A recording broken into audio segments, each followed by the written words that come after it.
Hadis haqida ba'zi bayonlar. Abduri Hoji Akbar Muhammad Niyaz. Kirish so'z. Muhojiratdagi Uyg'ur xalqining hadis shariflar va hadis ilmlari haqidagi sog'lom tushunchasini cho'nqurlashtirish bilan birga tuzitishga tegishlik bir qism xato tushunchalarni to'g'irlash uchun bu sondan boshlab hadis shariflar va hadis ilmlari haqidagi bir qism muhim mazmunlarni temalarga bo'lib xalqimizga sunmoqchi bo'ldim. Bu zo'r hajmlik maqolada yozilmoqchi bo'lgan ba'zi mazmunlar mərhum Muhammad Salih Damullo hojim tarafidan vatanimizda xalqimizga allaburun sunilib bo'lgan bo'lg'achqa, men hadis shariflar haqidagi ashu mazmunlarni shu betin naql qilishni to'g'ri topdim. Navbatdagi tuzishga tegishlik xato tushunchalar haqida barliq mazmunlarni eng ishonchli va eng nopozliq manbalardan bevosita tarjim qilib xalqimizning huzuriga sundim. Hadisga aloqador temalar zil ham salmoq ig'ir bo'lg'achqa, xalqimizning to'liq hazm qilib tushunishi uchun har bir temani ayrim bir maqola qilib parchalab sunishni to'g'ri ko'rdim. Bu sonda hadis va sunnat tarbi farqlari va chetilish doirasi haqida qisqacha tushuncha berildi. Kelarki sonda hadisning islom shariatida tutgan o'rni, ondan keyin hadislar kitob holida kelguncha besib o'tgan tarixiy jarayonlar, oxirida yolg'on hadislar va turli suiqasdchi guruhlarning tarixdan buyon hadislar haqida tarqitib kelgan bir qism o'sak so'zlari va safsatlarga qarshi kurashlarni tarixiy tartib bo'yicha bayon qilib, yaqindan beri muhojiratda moda bo'layotgan hadis inkorchiligiga va bu xato aqmos fikrni hadab bozorga silayotganlar Polatda qattiq va mutlaq ishonchlik dalil paketlar orqali raddiya berib, bu haqda aziz xalqimizdagi ig'ir qaymoqishni tugitib, tuzishga tegishli xato tushunchalarni to'g'irlash qatorliq mazmunlar hajmi va salmog'iga qarab parcha-parcha holda keyingi sonlarda xalqimiz bilan bir-birlab yuz ko'rishkisi. Hadis sharif islom dinida Qur'on Karimdan qolsa ikkinchi o'rin turadigan eng muhim asos va tub manba hisoblandi. Hadis sharif Qur'on Karimning konkret izohlanishi va tatbiqlanishi bo'lib, hadis bilan tanishish Qur'on Karimni tushunishda turtkilik rol o'ynaydi. Nopozliq va ishonchlik hadis kitoblarida ko'plab bayon qilingan islom dinining tub aqidalari, namoz, roza, zakot, haj qatorliq arkonlari, shariat ahkomlari bilan birga, ya'ni ahli islomda bo'lishga tegishlik adab axloqqa oid samimiy da'vatlar, oqilona tashabbuslar, dana pəndi nəsiyyətlər navbahar içilgan rəngarang çiçəkdək gözümüzdə qamaşdırdı. Əlbəttə, biz zimimizə yüklənən fərz vaciblarını ada qilish, haramdan saqlanish, ibadat əhkamlarını joyida bajarib keltirish bilan birga, yana ijtimoiy axloqqa doir hadislarni o'z amaliyatimizga tatbiqlab o'rganishimiz kerak. Kishi o'zidagi illatlarni tuzitib, qalbini tozalab, nafsini poklagandila, ondan dunyo va oxiratning baxtga erishishning yo'lini topgan bo'ladi. Sog'lom, pok e'tiqodni, durust go'zal axloqni ulug'lamagan ibodat jonsiz bo'lib, mevasiz daraxtga o'xshaydi. Hadis ruhi bo'yicha yengimizda to'g'ri dunyo qarash va axloq qarashini haqiqiy turg'izib, hayotimizni chulib olgan g'aldi-g'ashlardan poklana olsak va axloq o'lchimi, adab mezonlariga har vaqt amal qila olsak, ondan ismi jismiga loyiq ahli islomdan bo'la olamiz. Butkul hadislar mazmunini bir gavda qilib turib, atrofliq mulohiza qilganimizda tonishimiz cho'nqurlab, ko'nglimizdagi chegish savollarga to'liq javob topildi. U hayot safarimizda yo'liqqan mushkullarni yengishimizga ma'naviy kuch-quvvat bag'ishlaydi. Hadislarning ruhi vujudimizga singanda qalbimizdagi bo'shliqlar to'ldirildi. Ruh moddaning, axloq manfaatining qurboni bo'layotgan bugungi kunda hadislarga tatbiqlab turib, shaxsiyatimiz va ijtimoiyatimizni davr qilgan holda axloq kategoriyasiga yotadigan ishlar ustida to'xtalib o'tishni zarur deb qarayman. İctimai axloq odam bilan odam, odam bilan jamiyat, odam bilan tabiat o'rtasidagi munosabatni tashishda hal qilg'uchi rol o'ynaydi. Go'zal axloq kishilarni yuksak hayotga yetaklaydi. Faylasuflar va jamiyatshunoslarning qarashicha, axloq fazilat shaxsning va jamiyatning sog'lom taraqqiy qilish uchun kam bo'lsa bo'lmaydigan halqiliq omil. Kitobdagi adab axloq va ijtimoiy munosabatga doir hadislarni ko'zdan kechirganda, kitobxonning ko'z o'ngida turmushning hamma sohasini o'z ichiga olgan holda chin insoniy xislatlarga yetaklaydigan mukammal bir sistema namoyon bo'ladi. Hadis qurlarida go'zal axloq musulmonchilikning muhim belgisi sifatida ta'riflandi. Qur'on Karimda Alloh taolo Muhammad alayhissalomni haqiqatan buyuk axloqqa egisan deb Rasulullohning axloq fazilatini alohida madhilagan. Rasulullohning "Men go'zal axloqlarni kamolatga yetkazish uchun avatildim" degan hadisdan biz Rasulullohning go'zal axloqlarni o'gitish va umumlashtirishni o'z davlatida nihoyat muhim o'rin qo'yganligini bayqaymiz. Rasulullohning mo'min odam o'zining go'zal axloqi bilan kunduzi ro'za tutib, kechasi ibodat qilganlarning darajasi ko'tarildi degan so'zdan go'zal axloqliq bo'lishning savobining naqadar kattaligini beval olaymiz. İçinlardaki kishilarning yaxshilari eng go'zal axloqqa ega bo'lganlardir. Mo'minning tarasida chiroyli xulqdinmi ig'ir keladigan narsa yo'q degan hadislardan go'zal axloqning mo'minning iymonini o'lchaydigan muhim belgi ekanligini ko'rib olamiz. Shundoq, go'zal axloq samoviy nurdirki, uningsiz hayot, uningsiz jamiyat qorong'u tuyuldi. Axloqsiz turmush qancha zinnatli ko'rsatilgan bilanmi baribir zaif, ma'nisizdir. Axloq haqida to'xtalganimizda, albatta, ota-onasiga yaxshilik qilishni oldi bilan tilga ilib o'tishga to'g'ri keladi. Qur'on Karim va hadis shariflarda Allohga sherik keltirishdan qolsa, ota-onani qaqshitish eng cho'ng gunoh sifatida bayon qilindi. Jannat onalarning oyoq ostidadir. Allohning nazarida ota-onaga yaxshilik qilish eng suyumli amal hisoblandi. Onundan qalsa, ba'zi hadislarda urug' tuqqan yaqin yo'riqlarga yaxshilik qilish ta'kidlanib, rizqim keng bo'lsin yoki umrim uzun bo'lsin degan odam hech aqrabo yaqinlarga sila rahim qilsin deyilsa, yana ba'zi hadislarda urug' tuqqanchilik haqiqiy yuqori pallaga ko'tarilib, sila rahimni uzib qo'ygan odam jannatga kirmaydiganlik bilan ogohlantirildi.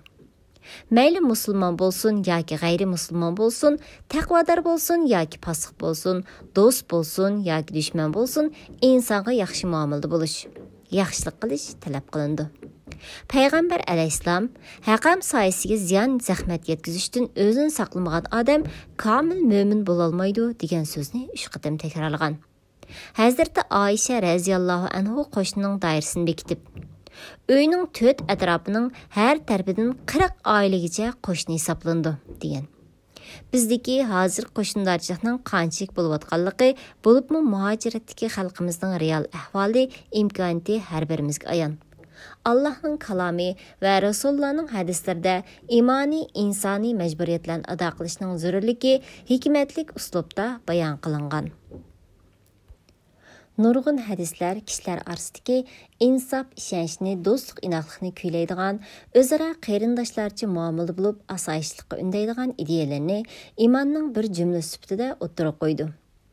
Alloh bilan qasamki, sizlar iymon etmaguncha jannatga kira olmaysizlar. O'zaro yaxshi ko'rishmaguncha haqiqiy mo'min bo'la olmaysizlar. Allah yo'lda do'stlashquchi, quyosh insonlarning beshida nayzi bo'yi yiqilganda, qiyomat kunida arshning soyasida sayditildi degan mazmundagi hadislar mushularning jumlasidandir. Kimki qarindishining hojatida bo'ldi ekan, Alloh uning hojatida bo'ldi. Kimki qarindishiga yordamda bo'ldi ekan, Alloh uningga yordamda bo'ladi. Hojatmanning hojatidan chiqqan odamni Alloh qiyomat kunining qo'rqinchisidan amin qiladi. Mayli moddiy jihatda bo'lsin yoki ma'naviy jihatda bo'lsin, boshqalarga hojatda tushishdan xoli bo'lmaydigan kishilik turmushda bu hadislarning ruhini qancha ixlos bilan o'zlashtirsak, islom diniga bo'lgan tushunchamiz shuncha cho'nqur, atrofli bo'ladi. E'tiqodimiz chingaydi. Shuning bilan hayot yo'lida bosgan qadamlarimiz shuncha mustahkam bo'ladi. İctimai kayfiyat, go'zal axloqiy sapo, sog'lom madaniyat asosida taraqqiyotimizmi shuncha ravon bo'ladi.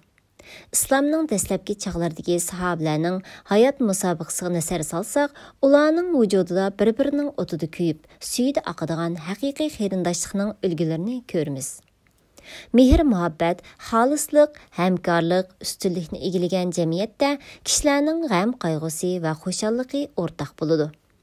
Мәккеден барған muhacirlar bilan Мәдинедәге әнсариларның өзара қайрындашлыгы шу қадар чоңқыр idi ки, әнсарилар muhacirlarны özләрдәнме чаррак көрәтти. İqtisadi cəhətdən ular senin mening qılmağan.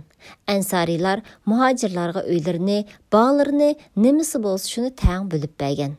Dostlaşdırılğan ikki adamның qaysisi ölsə, ikincisi onunğa mirasxor bulatdı. Ənsarilar muhacir qeydandaşları üçün qılğan qəmxorluqlarını tığı qilishq tegishlik bolğandan az deb qaraytdı. Mana bu İslami qeyrindaşlıqның yuqori dərəcəsi. Bu yüksək, aliyjanab qeyrindaşlıq mehr muhabbətni tushundirishga qalam ojizlik qiladi. Ular muhtoj turliq muhacirlarning mənfəətini, özlərinin mənfəətindən a'lo biladi. Degan oyat ana shu ansariylar haqida nozil bo'lgan. Sizlardan har qanday bir kishi o'zi yaxshi ko'rganini diniy qeyrindoshligimi yaxshi ko'rimgacha komil mo'min hisoblanmaydi.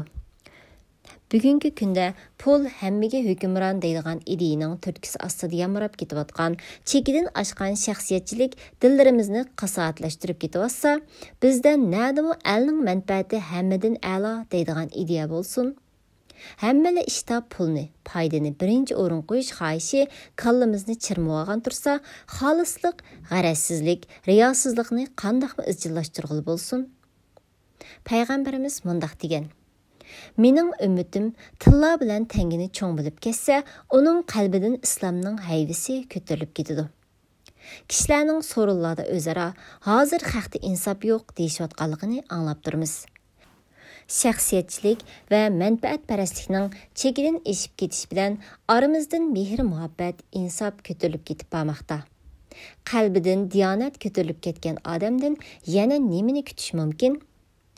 Bizning milliy urf-odatlarimizda, bo'libmi an'anaviy qoida-usullarimizda qadrlashga tegishli qimmatlik an'analar, ro'shan xosliklar saqlanib kelgan. İslami elementlarni o'ziga mujassamlashtirgan an'analarda hadislarning iznasi nihoyat ro'shan ayon bo'lib turdi. İmani susluq, axloqiy jihatdagi yotilish tufayli sirtning ba'zi nachar ta'sirlari aramizda o'zlashib, ijtimoiy axloqimizni chirtib, zavolliqqa yuzlanishning keng yo'lini ichib bermoqda. Asli iman bilan yo'g'rilib, chin e'tiqod bilan parvish qilinib, mavjudiyatimizga, tabiatimizga intayin mos holda turmushimizning bulung pushqoqlargacha, vujudimizning cho'nqurliqlarigacha singib ketgan yorishimliq esil an'analarimizni cho'ritib, yot allardan import qilinib, bizga sunilgan baddam, teshipalpal, ichig'alg'al to'milarga esil bilishimiz kishini ichindirdi. Esil an'analarimizni davomlashtirishda salaf solihlarning izida minib, pok ruh yetildirmasak, avlodlarning qilmish tufaylidan ajdodlarning arvohi urmamdi.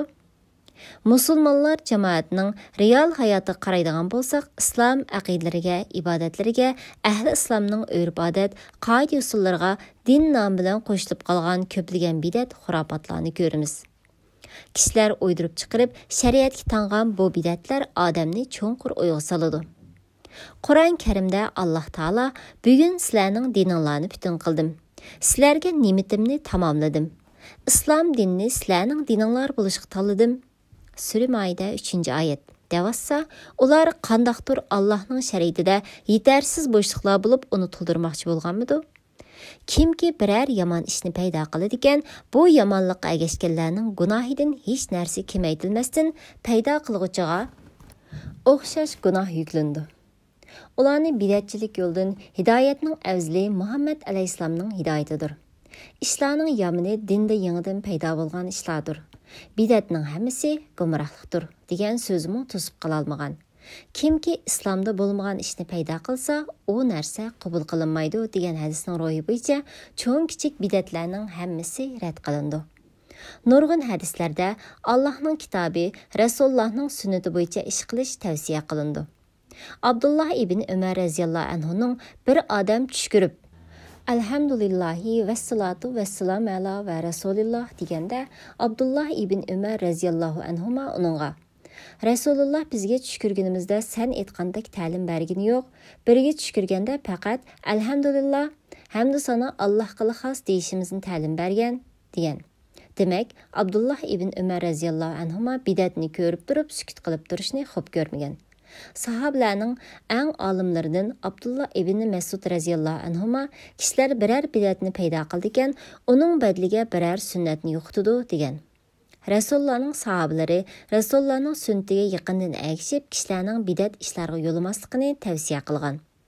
Abu Bakr Siddiq radhiyallohu anhu bir nutqida: "Men Rasulullohning sunnatiga agishiman, bidatdan yiroqman" degan. Sahabelerning hammasi jumladan Ibn Mas'ud, Ibn Abbas, Huzayfa radhiyallohu anhum qatorliq sahabelarmo sunnat bo'yicha ish qilishni, bidat paydo qilmaslikni, bidatga agashmaslikni ta'kidlagan.